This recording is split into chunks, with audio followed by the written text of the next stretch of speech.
Hey guys, Nick Biddle here coming at you with this week's Drip. Now, this month we've been going through an entire series around developing a standard of excellence.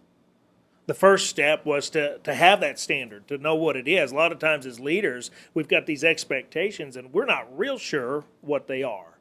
So I encourage you to make a list, write them down. What do you really expect of those that you lead on a daily basis? And if you're getting started in this business, I want you to have written down somewhere what your boss expects of you.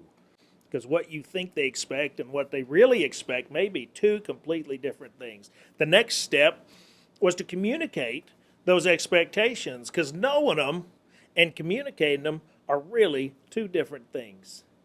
And then the third step is when those expectations aren't being met, or if you're getting started and you're not clear on what your boss really expects of you, let's go back and reinforce those expectations.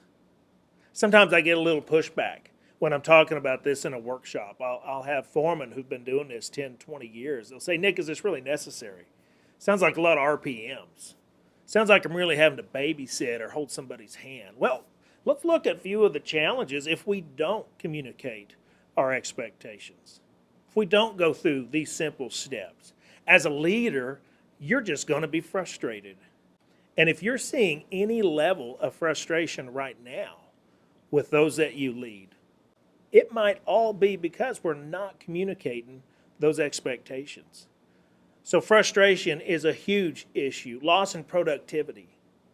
Right now, in a lot of parts of the country, we're also seeing a massive influx of new hires, individuals who are brand new to our trade. Are you getting a return on investment from their efforts? If we're not, it might make sense to go back to what we really expect on a daily basis of those that we work with. Another issue that could arise from not communicating our expectations clearly with those that we lead is just poor reputation as a leader. If those that you lead are running around like a bunch of wild turkeys, that's going to make you as the leader look incompetent. And I want you as the leader to be seen as somebody that gets things done on budget and on time. The company reputation could suffer. We are judged by the efforts of all of those in our organization. If we're not clear with what we expect, if they don't know what we expect, they're not going to meet those expectations, and we're all going to look bad. I know it's not fun having these conversations, and it may seem petty, but the return on investment can be phenomenal if done right. Guys, that's it for this week's Drip. Until next time, take care.